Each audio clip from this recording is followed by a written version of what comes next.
The film is a dramatized version of the life events of Madame Melanie de Harville Gohar Henneman during the time period of the late 19th century. No scenes are constructed to represent a true or accurate depiction of the actual event that transpired. It is a documentary on the characters, circumstances, or situation that are depicted in the movie. The film does not warrant or make any claims of authenticity of any events projected in the film, though meticulous research of scriptures and literature have been carried out true to the subject. The use of certain expression in this film are purely for dramatizing effect. सिमिलिया सिमिलिबस क्यूरेंटर के principle पर आधारित homeopathy केवल एक चिकित्सा विज्ञान ही नहीं, एक हीलिंग आर्ट भी है। जो सब्सटेंस स्वस्थ व्यक्ति में सिम्टम्स पैदा कर सकता है, वही सब्सटेंस उस व्यक्ति के उन सिम्टम्स को क्यूर करने की क्षमता रखता है। जैसे कि डॉक्टर जेम्स टेलर केंट ने कहा था, While homeopathy is a complete science, its truth is only partially known. आज भी लोग होम्योपैथी के प्रभाव से अनजान हैं। जैसे ग्रेगोर मेंडल की जेनेटिक्स थ्योरी को अपने समय से बहुत आगे होने के कारण उनके जीवन काल में वो पहचान नहीं मिल पाई, उसी तरह होम्योपैथी पर भी समाज समय समय पर सवाल उठाते आया है। होम्योपैथी के जनक डॉक्टर हैनेमन का जन्म 10 अप्रैल 1755 को माइजन, सैक्सनी में हुआ था। उनके पिता क्रिस्टियन गॉटफ्रेड हैनेमन एक पोर्सिलेन पेंटर थे। वह एक अच्छे होम्योपैथ होने के साथ साथ एक अच्छे पेंटर और मल्टीलिंग्विस्टिक भी थे। उन्होंने अपने जीवन में कई पेंटिंग्स भी बनाए थे। डॉक्टर हैनेमन ने सिंकोना की छाल के बारे में विलियम क्यूलन के मैटेरिया मेडिका में पढ़ने के बाद उन्होंने उसे स्वयं पर सिद्ध किया और इस प्रकार सिमिलिया सिमिलिबस क्यूरेंटर की अवधारणा की खोज की। 1796 में उन्होंने हाउफलैंड्स जर्नल में पहली बार सिमिलिया सिमिलिबस क्यूरेंटर पर एक एसे पब्लिश किया था। इसी कारणवश 1796 को होम्योपैथी का जन्म संवत्सर माना जाता है। उन्होंने अपने जीवन के दौरान कई रचनाएं की, उनमें से फ्रैगमेंटा डी वेरिबस, ऑर्गनन ऑफ मेडिसिन, मैटेरिया मेडिका प्यूरा जैसे कई सारे वैल्यूएबल पब्लिकेशंस हैं। होम्योपैथी को आगे बढ़ाते रहने की कोशिश में डॉक्टर हैनेमन को समाज की बहुत क्रिटिसिज्म और डिसरेस्पेक्ट सहना पड़ा। यहाँ तक कि उनके होम्योपैथी प्रैक्टिस करने पर भी पाबंदियाँ लगा दी गई थी। पर डॉक्टर हैनेमन ने हार नहीं मानी और होम्योपैथी चिकित्सा पद्धति के चमत्कारी प्रभाव से दुनिया को वाकिफ कराने का निरंतर प्रयास करते रहे। उनके इस प्रयास में उनकी साथी बनी उनकी second wife ma'am Meloni Hahnemann.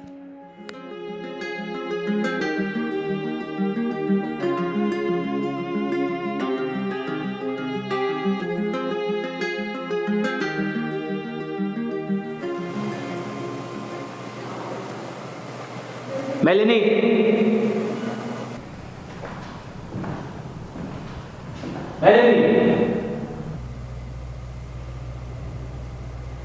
कहाँ खो गई हो? कब से आवाज दे रहा हूँ? सॉरी फादर, मैंने सुना नहीं। मैं एक पेंटिंग बना रही हूँ। तुम्हें अपनी पेंटिंग में इतना नहीं खोना चाहिए कि तुम्हें अपने आसपास की चीजों का होश न रहे। फादर, मुझे लगता है कि इस पेंटिंग में खोना इस दुनिया में खोने से बहुत अच्छा है।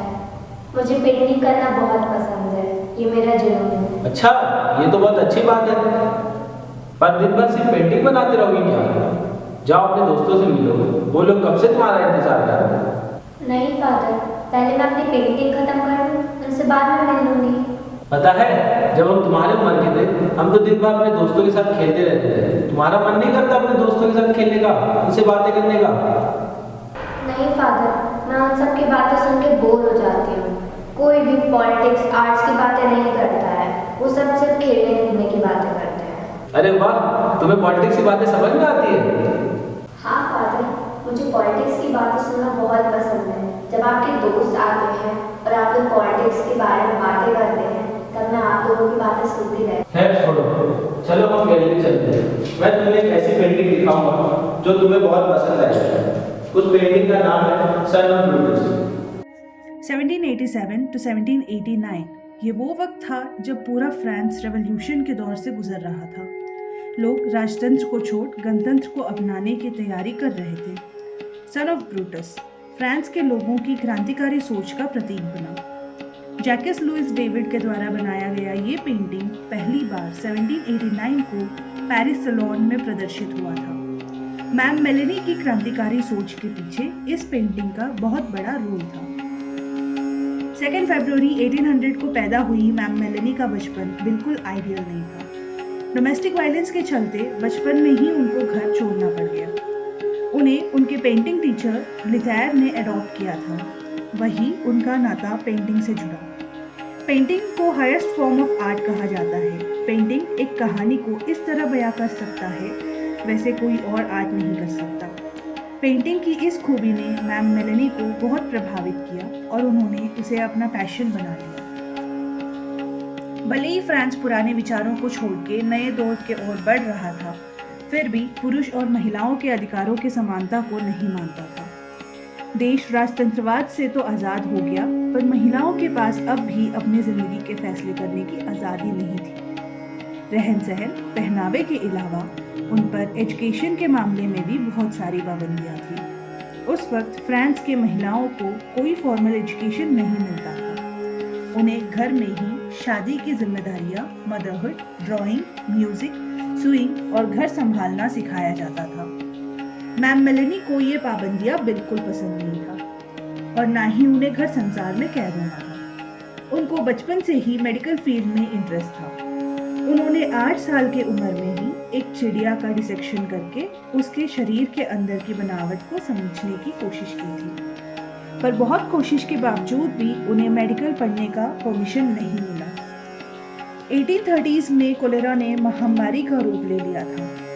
पूरी दुनिया इसकी चपेट में थी। लोग मर रहे थे और डॉक्टर्स के पास इसका कोई इलाज नहीं था। उस समय मैम मेलेनी के पिता लिथैर के साथ साथ उनके बहुत जानने वाले कोलेरा के वजह से अपनी जान गंवा चुके थे। मैम मेलेनी भी 3 साल से सीवियर एब्डोमिनल पेन के शिकार थी। वो उस वक्त के मेडिकल सिस्टम पर से भरोसा खो चुकी थी और अपनी इलाज के लिए कोई दूसरा विकल्प ढूंढ रही थी। उसी समय उन्हें होम्योपैथी के बारे में पता चला। वो फ्रेंच के उस समय के जाने माने होम्योपैथ डॉक्टर क्विंस से मिली। वही अपने इलाज के दौरान उन्हें होम्योपैथी के जनक डॉक्टर हैनेमन के बारे में पता चला। उन्हें डॉक्टर क्विंस से 5th एडिशन ऑफ ऑर्गेनन मिला, जिसे पढ़कर वो इतना प्रभावित हुए कि उन्होंने डॉक्टर हैनेमन से मिलने का मन बना लिया।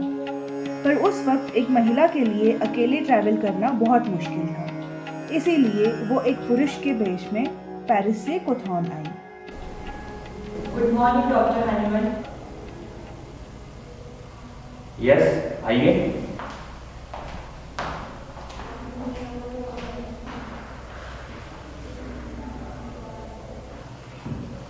बोलिए मैडम, क्या प्रॉब्लम है आपको? आपको कैसे पता चला मैं एक लेडी हूँ? मैडम मैं होम्योपैथी और होम्योपैथी में ऑब्जर्वेशन ही मेन की है। बताइए मैं आपकी क्या मदद कर सकता हूँ? सर, मेरा नाम मार्कस मेलेनी डी हार्विले है और मैं पेरिस से आई हूँ। मैं एक पेंटर हूँ। मुझे काफ़ी लंबे समय से सीवियर एब्डोमिनल पेन है और इस वजह से मैं 3 साल से परेशान हूँ। मैं अपनी पेंटिंग भी नहीं कर पा रही हूँ। मैंने पेरिस के फिजिशियंस, ट्रीटमेंट सब कुछ ट्राई कर लिया, लेकिन मुझे कोई क्योर नहीं कर पाया। इसीलिए मैं आपसे मिलने आई हूँ। आप ही मेरी आखिरी उम्मीद है। चलिए मैं आपको दवाई दे देता हूँ। आप इतनी जल्दी मेडिसिन दे देंगे मुझे? आपने तो मेरा चेकअप भी नहीं किया। मैंने तो सुना था होम्योपैथी में केस टेकिंग बहुत इंपॉर्टेंट होती है। आप मेरी केस टेकिंग नहीं करोगे? केस टेकिंग के लिए ऑब्जर्वेशन बहुत इंपॉर्टेंट है और मैंने आपको अच्छे से ऑब्जर्व कर लिया। मुझे कुछ और भी कंप्लेंट है।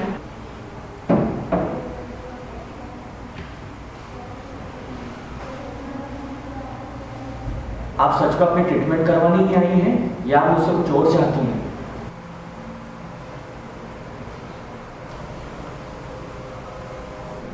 जब मैं अपना ट्रीटमेंट करवाने पेरिस में डॉक्टर क्विन से मिली थी, तब उन्होंने मुझे आपकी लिखी हुई 5th एडिशन ऑफ ऑर्गेनॉन दी थी। उसे पढ़कर मैं बहुत इम्प्रेस हुई और तभी से मैंने डिसाइड कर लिया था कि मैं आप ही से होम्योपैथी सीखूंगी। क्या आप मुझे अपना स्टूडेंट बनाएंगे? ठीक है, फिर कल से आप क्लिनिक आ जाइए। पर मैं तो यहाँ अनजान हूँ, किसी को नहीं जानती। क्या यहाँ रुकने में आप मेरी हेल्प कर सकते हैं? ठीक है, मैं देखता हूँ। मर्सी।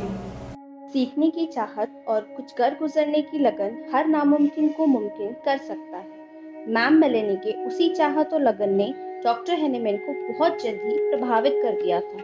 वो समझ गए थे कि होम्योपैथी को आगे बढ़ाने के लिए जिस सक्सेसर की खोज वो इतने समय से कर रहे थे वो एक महिला के रूप में उन्हें मिल गया है। मैम मेलेनी ने भी अपनी मेहनत और लगन से बहुत ही कम समय में होम्योपैथी को समझ लिया था। डॉक्टर हैनीमैन के नेचुरल लॉस पर आधारित चिकित्सा पद्धति ने मैम मेलेनी को इतना प्रभावित किया कि उन्होंने डिसाइड कर लिया कि वो खुद भी एक होम्योपैथी प्रैक्टिशनर बनेंगी। धीरे धीरे वो डॉक्टर हैनीमैन को प्रैक्टिस में हेल्प करने लगी और साथ ही साथ डॉक्टर हैनीमैन के कहने पर उन्होंने मैथमेटिका प्योरा भी पढ़ना स्टार्ट किया और बहुत ही कम समय में उन्होंने बहुत से मेडिसिन याद कर लिया और डॉक्टर हैनीमैन को मेडिसिन सिलेक्शन में भी हेल्प करने लगी।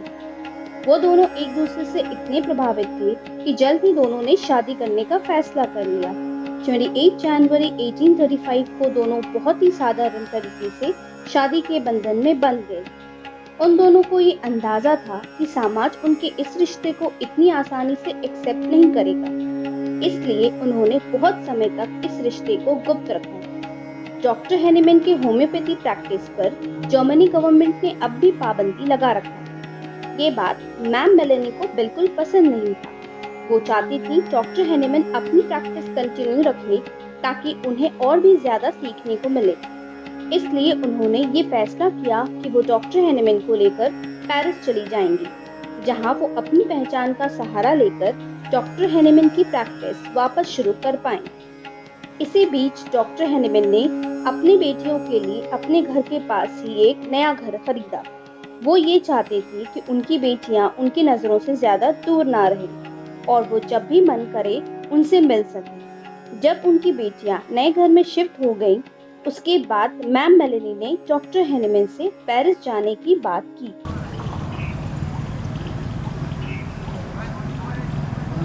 क्या हुआ? क्या सोच रहे हैं आप? कुछ नहीं। कल हमारी दोनों बेटियां बहुत खुश नज़र आ रही थी। अपने नए घर को लेकर वो लोग बहुत खुश हैं। अच्छा, ये तो बहुत अच्छी बात है। वो खुश है तो मैं भी खुश हूँ। अच्छा सुनिए ना, बहुत दिनों से एक बात भी कहनी थी मुझे आपसे। हाँ बोलो, क्या बात है? जब से मैं क्वेटन आई हूँ एक बार भी अपने घर नहीं गई। मेरा फाइनेंशियल काम भी बचा हुआ था वहाँ। क्या हम एक बार पेरिस जा सकते हैं? पर मैं इतने सारे काम छोड़ के पेरिस कैसे जा सकता हूँ? मेरे पेशेंट्स हैं, स्टूडेंट्स हैं, वो मेरे एब्सेंस में परेशान हो जाएंगे। कोई बात नहीं, आप अपने फ्रेंड डॉक्टर बॉनी हसन को आपके एब्सेंस में आपके स्टूडेंट्स और पेशेंट्स की जिम्मेदारी दे दीजिए, वो मना नहीं करेंगे। हाँ ये सही रहेगा। ठीक है, मैं उनसे एक बार मिलकर आता हूँ। बहुत दिनों से उनसे मुलाकात नहीं हुई मेरी। उन्हें हमारी शादी के बारे में भी बताना है। पता नहीं वो कैसे रिएक्ट करेंगे। ठीक है, आप जाके मिल के आइए उनसे एक बार। डॉक्टर बोनी हसन। अरे डॉक्टर हैनीमैन, आप अचानक से यहाँ कैसे? मुझे ही बुलवा लिया होता, मैं आ जाता। आज मुझे एक स्टूडेंट की नहीं, दोस्त की ज़रूरत है। क्यों, कोई परेशानी है? आइए अंदर चलकर बात करते हैं। परेशानी नहीं, एक बोझ है दिल का, उसे हल्का करना है, पर समझ नहीं आ रहा कैसे कहूँ आपको। डॉक्टर हैनीमैन, आप अगर सच में मुझे अपना दोस्त मानते हैं तो बेझिझक होकर अपनी बात बताइए। दोस्त, मैंने शादी कर ली है। क्या शादी कर ली? कब, किससे? सब कुछ बहुत अचानक हो गया। आपने इतना बड़ा फैसला अकेले कर लिया, मुझे भी नहीं बताया। ऐसी क्या मजबूरी थी? और वो लेडी कौन है? Ma'am Meloni. Ma'am Meloni? अच्छा, वो जो पेरिस से आपके पास इलाज के लिए आई थी वही? हाँ वही। आपकी आधी उम्र की भी नहीं है वो तो, उनसे शादी करने का कैसा सोचा आपने? लोग क्या कहेंगे आपने सोचा है? लोग आपके कैरेक्टर पर भी सवाल उठाएंगे। नहीं नहीं, ये आपने सही नहीं किया है। नहीं दोस्त, मैंने बहुत सोच समझ के फैसला किया। मैं तो पहले ही दिन उसकी हिम्मत देख के दंग रह गया था। पेरिस से क्वेटन तक मुझसे मिलने आना, अकेले, वो भी आदमी के भेष में। और जब मैंने उनके साथ वक्त बिताया तो उनका जो होम्योपैथी सीखने का जुनून था वो देखा। मैं अपनी पूरी ज़िंदगी एक सक्सेसर ढूंढता रहा जो मेरी लेगेसी को आगे बढ़ा सके। और किस्मत का खेल देखो, मैंने सपने में भी नहीं सोचा था कि वो सक्सेसर मुझे महिला के रूप में मिलेगी। ये जानते हुए कि आप उनसे उम्र में इतने बड़े हैं, उसके बावजूद भी वो आपसे शादी करने के लिए राजी हो गई। कहीं उनका इरादा कुछ और तो नहीं है? कहीं वो आपके नाम और पैसों के लिए तो नहीं है आपकी ज़िंदगी में? अरे वो पेरिस के रॉयल फैमिली से बिलोंग करती है। ना ही उनका पैसे की कमी है, ना ही रुतबे की। ये तो उनका बड़प्पन है। जो इस बूढ़े का सहारा बनने के लिए वो राजी हो गई। अच्छा ठीक है, अब आपने शादी कर ही ली है तो उसके लिए आपको बहुत बहुत बधाई। Thank you. मैं जानता हूँ इस बात को एक्सेप्ट करना आपके लिए आसान नहीं है, पर बहुत जल्दी आपको एहसास हो जाएगा कि मेरा डिसीजन गलत नहीं है। तो फिर अब आगे का क्या सोचा है आपने? मैं मेलेनी के साथ पेरिस जा रहा हूँ। पेरिस? क्यों? अब पेरिस क्यों जाना है आपको? पेरिस में मैडम मेलेनी के कुछ अधूरे काम हैं जो हमें वहाँ जाके ही पूरे करने पड़ेंगे, तो बस उसी के लिए जा रहे हैं और कुछ दिन में वापस आ जाएंगे। 7 जून 1835 को डॉक्टर हैनेमन और मैम मेलेनी पेरिस के लिए रवाना होते हैं। कोथॉन छोड़ने से पहले डॉक्टर हैनेमन ने अपनी सारी संपत्ति अपने बच्चों के नाम कर दिया था। अपने साथ चंद ज़रूरत के सामान और अपनी ज़िंदगी भर की मेहनत लेके एक लंबी जर्नी के बाद 21 जून को वो लोग पेरिस पहुंचते हैं और मेलेनी के घर 26 रू डे सेंट जाते हैं। हैनेमन नहीं चाहते थे कि पेरिस में उनके बारे में कोई कुछ भी जाने। वो अपने आप को समाज के नज़रों से बचाकर अपने अधूरे काम पूरे करना चाहते थे। उस वक्त तक होम्योपैथी पर तरह तरह के सवाल उठना शुरू हो गए थे। यहाँ तक कि होम्योपैथ्स भी डॉक्टर हैनेमन के पद्धति पर सवाल कर रहे थे और अपने तरीकों से होम्योपैथी प्रैक्टिस करना शुरू कर चुके थे। डॉक्टर हैनेमन ने किसी भी सवाल का जवाब ना देते हुए बस ऑर्गेनन के 6th एडिशन को कंप्लीट करने में लग गए। उनका ये मानना था कि 6th edition of Organon homeopathy पर उठ रहे हर सवाल का जवाब होगा। हालांकि डॉक्टर हैनेमन के रेपुटेशन इतना बड़ा था कि धीरे धीरे लोगों को पता चलने लगा और लोग उनके पास ट्रीटमेंट के लिए आने लगे। इसी को देखते हुए मैम मेलेनी ने डॉक्टर हैनेमन से ये रिक्वेस्ट किया कि वो पेरिस में ही अपनी प्रैक्टिस स्टार्ट कर दें।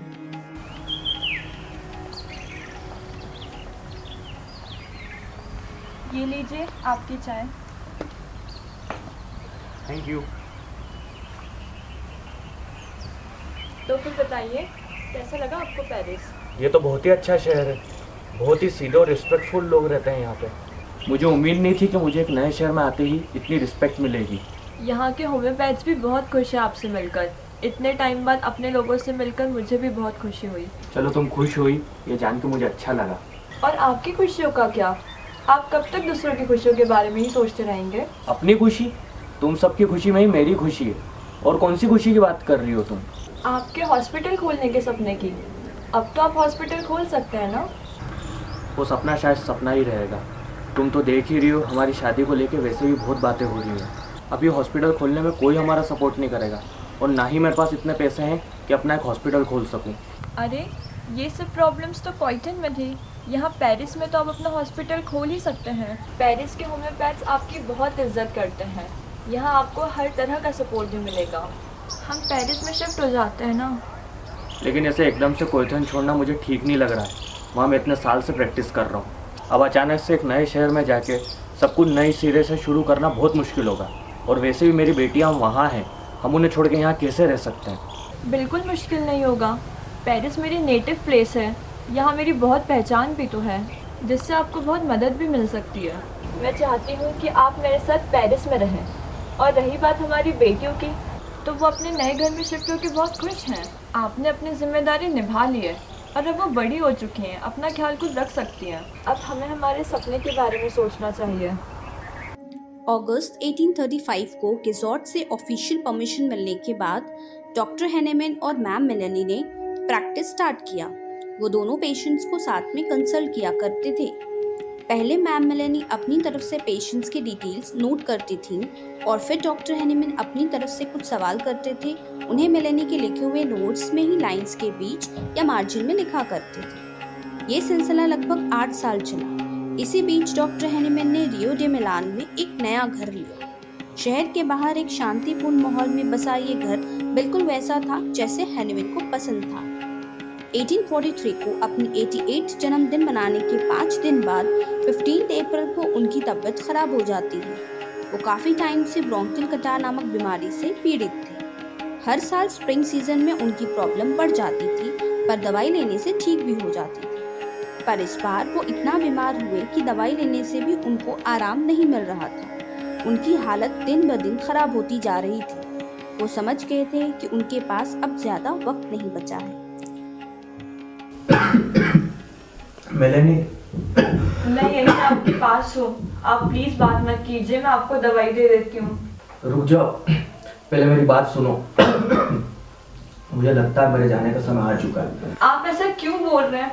मैं आपको कुछ नहीं होने दूंगी। मेलेनी, जो भी इस दुनिया में आता है उसे इतना एक दिन जाना ही पड़ता है। मेरी आखिरी ख्वाहिश यही है कि दुनिया मुझे नहीं, मेरे काम को याद रखे। मेरे सपने को तुम्हें पूरा करना है। मैं अपनी लेगेसी और अपना अधूरा काम तुम्हारे हवाले छोड़ के जा रहा हूँ। होम्योपैथी को आगे बढ़ाना तुम्हारी जिम्मेदारी है। पर मैं तो एक लेडी हूँ, मैं होम्योपैथी को आगे कैसे बढ़ाऊंगी, वो भी आपके गाइडेंस के बिना? सारे फिजिशियंस नाराज हो जाएंगे। हो सकता है वो लोग होम्योपैथी प्रैक्टिस करना ही छोड़ दें। तुम्हारे मुंह से ऐसी बातें अच्छी नहीं लगती। तुम्हारी हिम्मत और खुददारी ही तुम्हारी पहचान है। जिस तरह तुम मुझसे मिलने आई थी, उससे शादी की, इस शादी को इतने साल अपोजिशन के बावजूद निभाया, उसी हिम्मत और डेडिकेशन के साथ तुम्हें होम्योपैथी को आगे बढ़ाना है। तुम एक साधारण महिला नहीं हो, इस दुनिया के लिए तुम एक मिसाल बनोगी। मुझसे वादा करो कि तुम इस मेरी इस आखिरी ख्वाहिश का मान रखोगी। मैं आपसे वादा करती हूँ, अपनी आखिरी सांस तक मैं आपकी इच्छा का मान रखूंगी। अब मैं आराम कर सकता हूँ।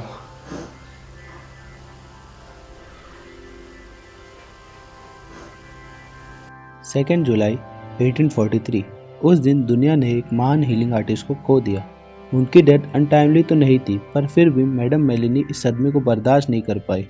उन्होंने अथॉरिटीज से परमिशन लेके डॉक्टर हैनीमैन के पार्थिव शरीर को 9 दिन तक अपने पास रखा।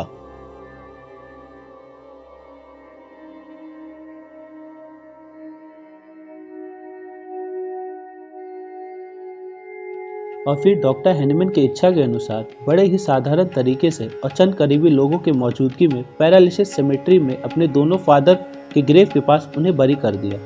अपने आप को संभालते ही मैडम मेलेनी अपने वादों को मुकम्मल करने में जुट गई। उन्होंने जैसे उसे अपने जीवन का सहारा बना लिया। डॉक्टर किशोरियो और डॉक्टर डी लॉर्ड के साथ मिलकर डॉक्टर हैनीमैन के लेगेसी को आगे बढ़ाते हुए बहुत ही कम समय में एक बहुत अच्छी और रिलायबल फिजिशियन के तौर पर अपने आप को स्टेब्लिश करने में कामयाब हुई।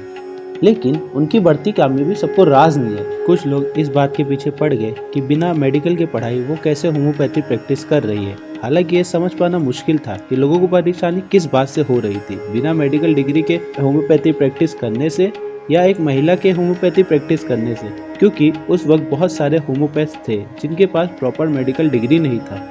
उसका एक prime example doctor Boenninghausen, जो एक बोटनिस्ट थे और एक फेमस होम्योपैथ भी।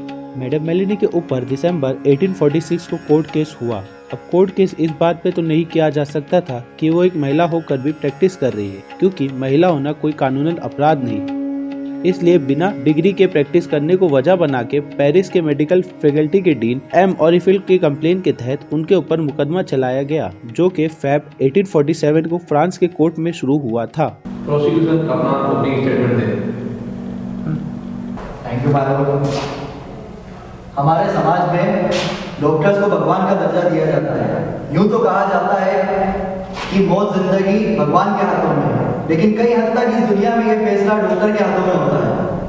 और जब इतना बड़ा ओहदा किसी को दिया जाए तो उसके लिए कुछ प्रावधान बनाए गए ताकि कोई भी इस ओहदे का गलत इस्तेमाल करके इंसानियत को हानि न पहुंचा सके। और मैडम मेलेनी ने ना सिर्फ मेडिसिन प्रैक्टिस किए बिना परमिशन के, उसी के साथ मैडम मेलेनी ने पेशेंट्स को मेडिसिन बनाकर भी दी। इसीलिए मैडम मेलेनी को सख्त से सख्त सजा दी जाए। और मैं कोर्ट से निवेदन करता हूं कि मैडम मेलेनी का पेरिस में प्रैक्टिस करने पर पाबंदी लगाई जाए और उनको सख्त से सख्त सजा दी जाए, ताकि कोई भी दूसरा शख्स इस गलती को करने से पहले 1000 दफा सोचे। अब डिफेंस अपना ओपनिंग स्टेटमेंट दे।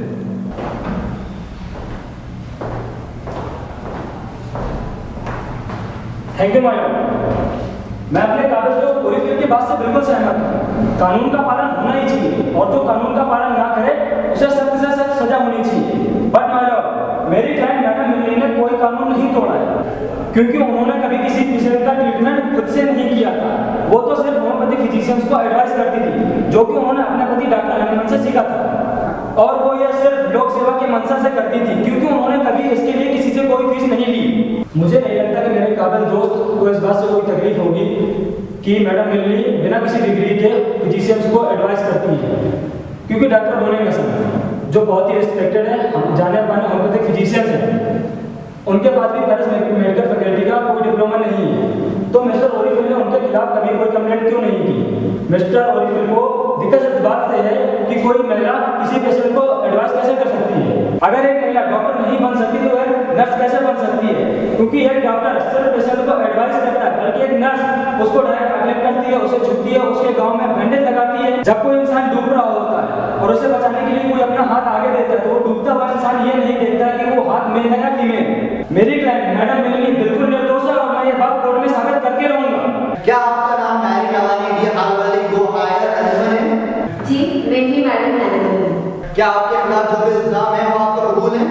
नहीं, लोग इल्जाम को नहीं मानते, क्योंकि मेरे पास होम्योपैथी सोसाइटी ऑफ पेंसिल्वेनिया के द्वारा दिया गया हुआ डिप्लोमा है। क्या आपके पास पेरिस मेडिकल फैकल्टी काउंसिल के थ्रू इशू किया गया डिप्लोमा है? जी नहीं। फिर भी आप इस सिटी में प्रैक्टिस कर रहे हैं? मैंने पेरिस फैकल्टी का डिप्लोमा लेना इसीलिए नहीं समझा, क्योंकि मुझे पता था कि वो मेरा आवेदन स्वीकार नहीं करेंगे, क्योंकि मैं एक महिला हूँ, तो ये बात उनके गले से नहीं निकलेगी। My Lord, point to be noted, ma'am के पास डिप्लोमा नहीं है, फिर आप इस सिटी में प्रैक्टिस कैसे कर सकती हैं? क्या आप ये मानती हैं आपने पेरिस मेडिकल फैकल्टी काउंसिल के डिप्लोमा के बिना इस शहर में प्रैक्टिस की है? जी नहीं, मैंने कभी भी खुद से प्रैक्टिस नहीं की। मैं बस होम्योपैथिक फिजिशियन को एडवाइस करती थी, जो मैंने डॉक्टर हैनिमन से सीखा है। फिर भी लोग ये दावा करते हैं कि आप प्रैक्टिस करती हैं। ये बात बिल्कुल गलत है। मैं बस होम्योपैथिक फिजिशियन को एडवाइस करती हूँ, जो मैंने डॉक्टर हैनिमन से सीखा है, जो इस पद्धति की जन्मदाता है। क्या आप मैम मोजी को जानती हैं, जिनका ट्रीटमेंट आपने किया था? नहीं, मुझे नहीं लगता कि मैं ऐसे किसी भी पेशेंट को जानती हूँ। अच्छा, तो फिर आपको ये भी नहीं पता होगा कि मैम मोजी की मृत्यु हो गई आपके ट्रीटमेंट के बाद? जी नहीं, मुझे ऐसे किसी भी पेशेंट के बारे में कुछ नहीं पता। मैजिस्ट्रेट, मैं गवाह के तौर पर मैं मेरे को बुलाना चाहता हूँ। इजाजत। क्या आपने कभी मैडम मेलनी से ट्रीटमेंट लिया है? नहीं, मैंने कभी ट्रीटमेंट नहीं लिया, लेकिन मेरी एक फ्रेंड मैम बहुत ज़्यादा बीमार थी, तो उसने मुझे एक लेटर दिया था मैम मेलनी को देने के लिए।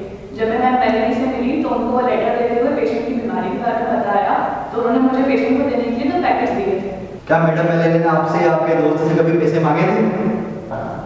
नहीं, जहाँ तक मुझे पता है मैम मेलनी ने कभी मैम बॉजी से पैसे नहीं लिए। हाँ, पर शायद मैम बॉजी ने मैम मेलनी को शुक्रिया अदा करते हुए एक आपूर्ति दी थी।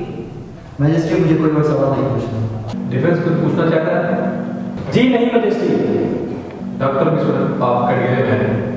जी डॉक्टर विश्वनाथ, आप मैम मोजी की मृत्यु के बारे में क्या जानते हैं, कोर्ट को बताइए। मैंने जब मैम रोजी की मौत के बारे में पूछताछ किया तो मुझे यह पता चला कि उन्होंने मैडम मेलनी से ही ट्रीटमेंट करवाया था और उस दौरान उनके पास कोई दूसरा फिजिशियन मौजूद नहीं था, जिसकी लिखित जानकारी मैंने मेयर को दे दी है। मैजिस्ट्रेट, मुझे कोई और सवाल नहीं पूछना। डिफेंस कुछ पूछना चाहता है? जी हाँ मैजिस्ट्रेट। डॉक्टर साहब, आप इतने यकीन के साथ कैसे कह सकते हैं कि जब मैम मौजी का ट्रीटमेंट हो रहा था उस टाइम मैडम मेलनी अकेले थी, वहाँ पर कोई और फिजिशियन मौजूद नहीं था? इस बात को साबित करने के लिए आपके पास कोई सबूत है? मैंने जब लोगों से पूछा था तब लोगों ने यही बताया था। कौन से लोग? क्या आप कोर्ट में किसी को पेश कर सकते हैं जो इस बात को साबित कर सके? नहीं, मैंने जिन लोगों से पूछताछ की थी उनकी जानकारी मेरे पास नहीं है। मतलब जो भी आप इस कोर्ट में बोल रहे हैं वो सब सुनी सुनाई बातें हैं? आप इन सुनी सुनाई अफवाहों पर कैसे भरोसा कर सकते हैं? और आप ऐसी महिला के बारे में कोर्ट में आके सुनी सुनाई बातें बोल रहे हैं? आपको बचकानी हरकतें करते हुए शर्म नहीं आती? मैजिस्ट्रेट, मुझे अब कोई सवाल नहीं पूछना। ठीक है, अब आप जा सकते हैं। माय लॉर्ड, अब मैं गवाही के लिए डॉक्टर डेलोट को पेश करना चाहता हूँ। इजाजत है। डॉक्टर डेलोट, आप मैडम मेलनी को कैसे जानते हैं? मैं डॉक्टर हैनिमन का स्टूडेंट हूँ। मैंने और उन्होंने पेरिस में कई समय एक साथ गुजारा। डॉक्टर हैनिमन और मैं होम्योपैथी के बारे में कई बार बातचीत करते थे, तो कभी कभी मैम मेलनी हमारे बातचीत में हिस्सा लेती थी। तो मैं यह देख के बहुत हैरान रह गया कि कोई होम्योपैथी मेडिसिन को बिना पढ़े होम्योपैथी के बारे में एक बार कैसे जान सकता है। क्या मैडम मेलनी पेशेंट का ट्रीटमेंट खुद करती थी? जी नहीं, ट्रीटमेंट तो डॉक्टर क्रिस्टेलियो और मैं ही करता था। वो तो बस हमें एडवाइस करती थी। कभी कभी जब पेशेंट ज़्यादा हो जाते थे तो वो बस हमें लिखने में मदद करती थी। क्या मैडम मेलनी अपने पेशेंट का इलाज उनके घर जाके करती थी? हाँ, पर वो अकेले नहीं जाती थी। मैं या डॉक्टर क्रिस्टेलियो उनके साथ रहते थे। डॉक्टर साहब, अब आप ये बताइए कि मैम गौजी का ट्रीटमेंट किसने किया था? उनका इलाज तो मैंने किया। मजेस्टी मुझे और कोई सवाल नहीं पूछना है। प्रोसिक्यूशन को कुछ पूछना है? आपने बताया कि आप मैम मेलेनी के साथ पेशेंट्स देखते थे, ये बात तो हजम नहीं हो रही। मैडम मेलेनी आपके साथ क्या काम करती है? मैम और मैं पेशेंट को एक साथ कंसल्ट करते थे। अगर साथ में कंसल्ट करते थे तो आप कैसे बोल सकते हैं कि मैम मेलेनी ट्रीटमेंट नहीं करती थी पेशेंट्स का? कंसल्ट करना और ट्रीटमेंट करना अलग अलग है। मैं बार बार यही बोल रहा हूँ, पेशेंट का ट्रीटमेंट मैं करता था, मैम मेलेनी बस मुझे लिखने के काम में मदद करती थी। जब कभी कोई भी पेशेंट आता था तो वो मैम मेलेनी के रूम में ट्रीटमेंट होता था, और जब मैं वहाँ नहीं रहता था तो मैम मेलेनी उनकी केस टेकिंग कर देती थी, और मेरे आने के बाद मैं उन केस टेकिंग के आधार पर मेडिसिन निकाल देता था। वाह डॉक्टर साहब वाह, क्या कहानी सुनाई आपको तो नाटक में लेखक होना चाहिए था। क्या कन्विंसिंग कहानी सुनाई आपने। अगर सब इतना ही स्मूथली होता तो मैम बूजी के इलाज के टाइम पर आप कहाँ थे? उस टाइम मैम मेलेनी ने आपको कंसल्ट क्यों नहीं किया? मुझे नहीं लगता जिस तरह से इस केस को कोर्ट में पेश किया जा रहा है वो सही है, क्योंकि मैम रोगी का ट्रीटमेंट मैंने किया था, जो कि मैम मेलेनी के केबिन में हुआ था। क्या मैम मेलेनी पेशेंट्स को विजिट करने जाती थी? हाँ, वो कभी कभार मेरे साथ जाती थी, पर करीबी रिश्तेदार या दोस्तों के यहाँ, पर वो अकेली कभी नहीं गई। क्या आप कंसल्टेशन की फीस लेते हैं? जब मैम मेलेनी और मैं एक साथ कंसल्टेशन करते थे तब मैं कोई फीस नहीं लेता था, पर जब मैं अकेले में या फिर पेशेंट के घर जाके ट्रीटमेंट करता था तब मैं फीस लेता था, और ये हर फिजिशियन का हक है। दैट्स ऑल मैजिस्ट्रेट, मुझे और कोई सवाल नहीं है। ठीक है, अब आप जा सकते हैं। माय लॉर्ड, केस को आगे बढ़ाते हुए मैं अगली गवाह को पेश करना चाहता हूं, जो है डॉक्टर प्रोसोरियो। इजाजत। डॉक्टर प्रोसोरियो, आप कोर्ट को ये बताइए कि आप मैडम मेलेनी को कैसे जानते हैं? डॉक्टर हेनेमन और बहुत अच्छे दोस्त थे। मैं मैडम मेलेनी से डॉक्टर हेनेमन की क्लिनिक में ही मिला था। वो अक्सर केसेस के बारे में डिस्कस किया करते थे और कहते थे कि मैडम मेलेनी एक गॉड गिफ्टेड होम्योपैथ है और उनकी ऑब्जर्वेशन कभी गलत नहीं होती है। क्या आपने मैडम मेलेनी के साथ कभी कंसल्ट किया?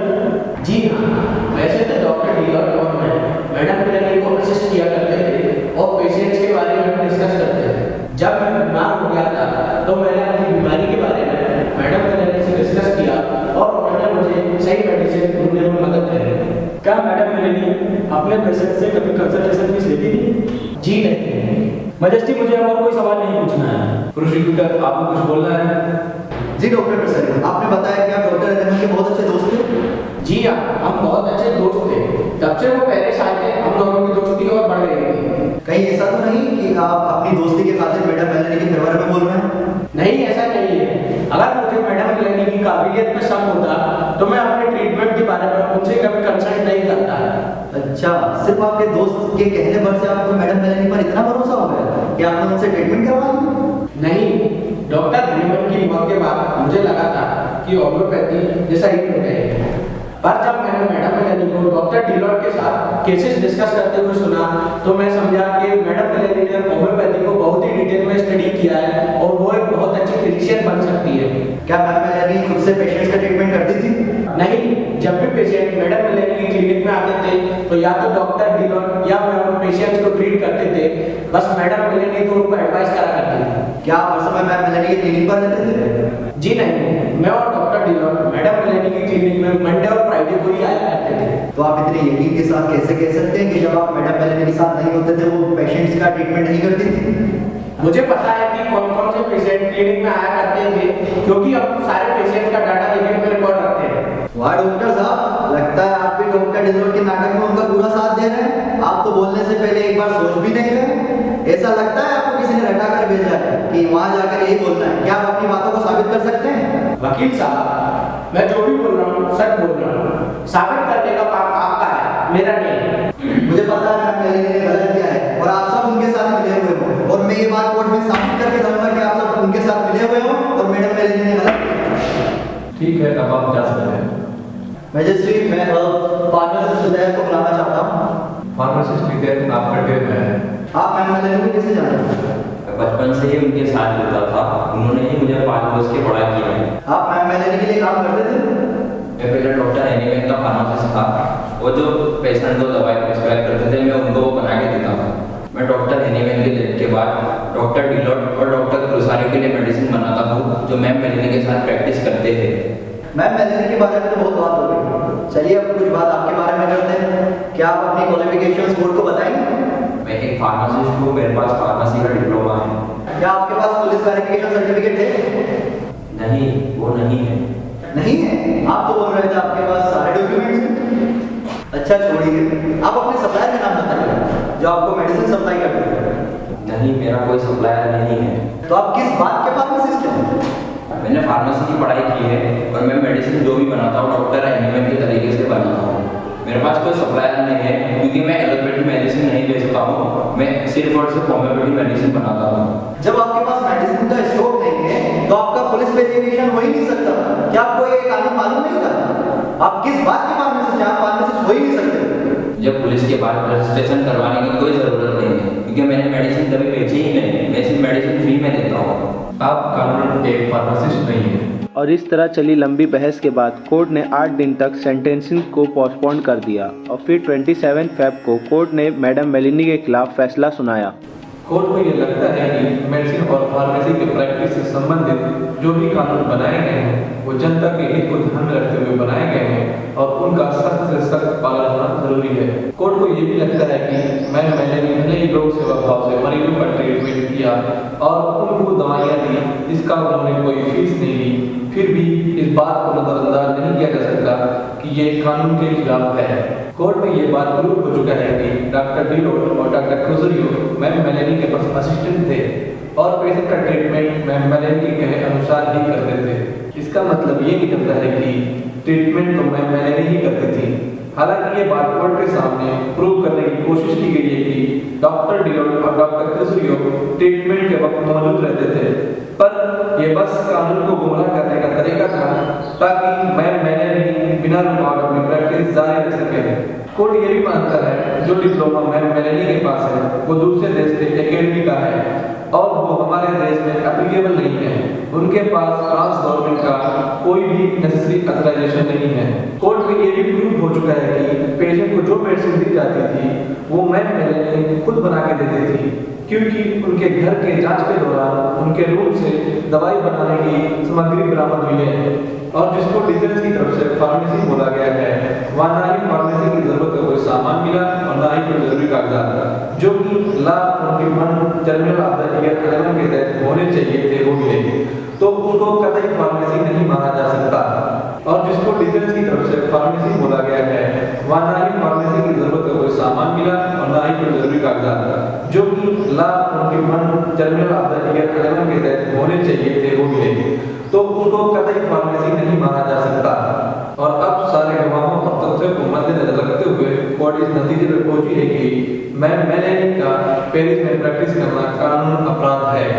भले ही उनके पास डॉक्टर हेनमन की तरफ से मिला हुआ ज्ञान का समंदर है, फिर भी कानून का पालन होना बहुत जरूरी है। इसलिए ये कोर्ट मैम मेलेनी को article 35 and 36 of the law 1922 of the year 11, article 36 of the law 21 general of the year 11 और article 6 of the declaration of the April 25 1777 के तहत दोषी करार देते हुए 100 फ्रैंक्स का जुर्माना अदा करने का हुक्म देती है और उनको ये सलाह देती है कि वो अगर अपनी प्रैक्टिस जारी रखना चाहती हैं तो वो पहले मेडिकल फैकल्टी ऑफ पेरिस का डिप्लोमा ले लें। कोर्ट का फैसला भी मैम मेलेनी के हौसलों को कम नहीं कर पाया। वो अपने तरीके से होम्योपैथी के फील्ड के साथ जुड़ी रही। उनको बहुत क्रिटिसिज्म और बैकलैश सहने पड़े, पर उनके इरादे नहीं बदले। उस वक्त तक लोगों के बीच 6th एडिशन ऑफ ऑर्गेनन को लेकर बहुत सवाल उठने शुरू हो गए थे। डॉक्टर हेनेमन ने कुछ पब्लिशर्स को 6th edition of Organon publish करने के सिलसिले में कॉन्टैक्ट किए थे।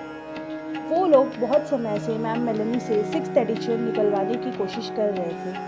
जब उनकी सारी कोशिशें नाकाम हो रही थी तो उन लोगों ने ये अफवाह फैलाना शुरू कर दिया कि 6th एडिशन है ही नहीं। जब ये बातें डॉक्टर बॉन्डवसन को पता चला तो उन्होंने मैम मेलेनी से मिलकर इस बात का कोई हल निकालने की कोशिश की। गुड मॉर्निंग डॉक्टर बॉन्डवसन। अरे मैम मेलेनी आप, गुड मॉर्निंग, बहुत दिनों बाद। आइए बैठिए। Thank you. कैसे हैं आप? मैं ठीक हूँ, आप कैसी हैं? मैं भी ठीक ही हूँ। क्या हुआ, आप कुछ परेशान लग रही हैं? कांग्रेस मीटिंग के बारे में सोच रहे हो क्या? फिक्र मत करिए, सब कुछ सही से हो जाएगा। मैं कांग्रेस के कॉन्फ्रेंस में नहीं जा रही हूँ। क्यों? आप क्यों नहीं जा रही हैं? आपका जाना तो जरूरी है। ये कॉन्फ्रेंस तो डॉक्टर हैनीमैन के सम्मान में हो रहा है, आप नहीं जाओगे तो कैसे चलेगा? आपके कांग्रेस वाले ही नहीं चाहते कि मैं उस कॉन्फ्रेंस में जाऊं, इसीलिए तो उन्होंने कुछ ऐसी कंडीशंस लगाई है जो मैं फुलफिल ही नहीं कर पा रही। ऐसा क्यों बोल रही हैं आप? क्या कंडीशन लगाया उन्होंने? वो लोग बोल रहे हैं एंट्रेंस के लिए डिप्लोमा कंपलसरी है और मेरे पास पेरिस फैकल्टी का डिप्लोमा ही अवेलेबल नहीं है।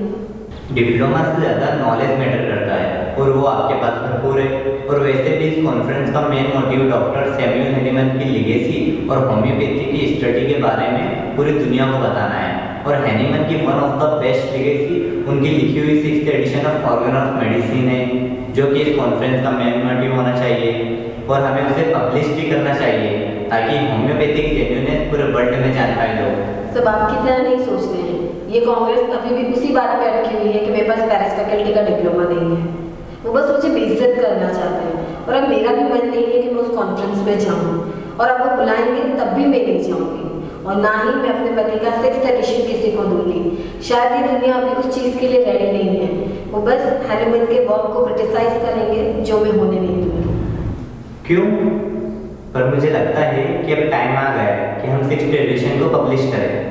नहीं, मैंने उनके आखिरी वक्त में उनसे ये वादा किया था कि 6th एडिशन तभी पब्लिश होगा जब होम्योपैथी का वजूद खतरे में होगा, जब लोगों के सवालों के अंधेरों में होम्योपैथी फंस जाएगी और जब निकलने का कोई रास्ता नहीं होगा, तब ये 6th एडिशन सूरज की रोशनी की तरह होम्योपैथी को उस अंधेरे से बाहर लाएगा।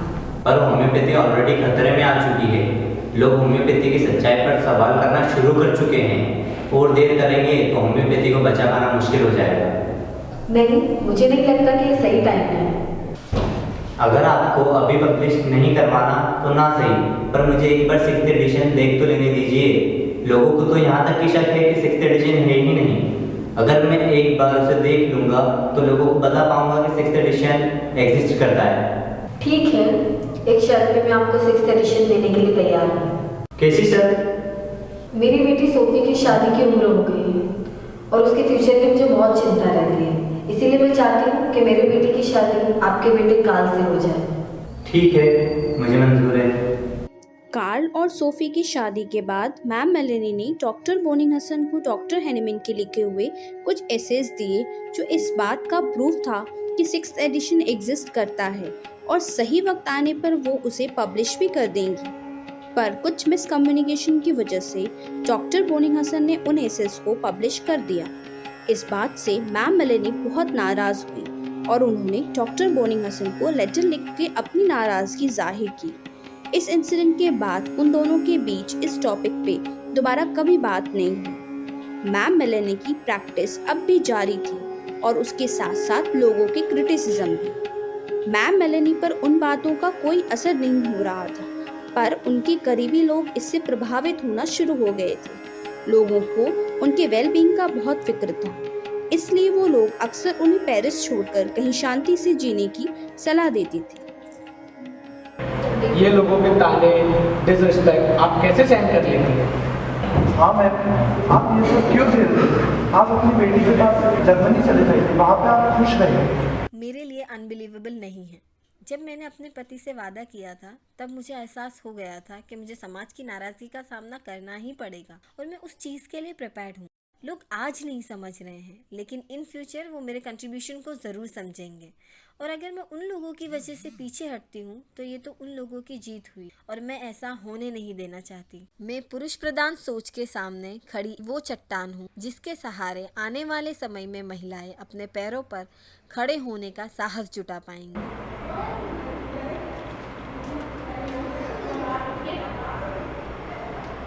ये कहानी अपने आप में ही एक मिसाल है। मेहनत, लगन और कुछ हासिल करने का जज्बा अगर दिल में हो तो कोई भी मुकाम हासिल करना मुश्किल नहीं होता। रास्ते में अड़चनें तो बहुत आती हैं, पर उनको पार कर अपने लक्ष्य की तरफ बढ़ते रहना ही जिंदगी है। पर यह बहुत ही दुख की बात है कि ऐसी इंस्पायरिंग कहानी बस कुछ चंद कागज में ही सिमट के रह गई।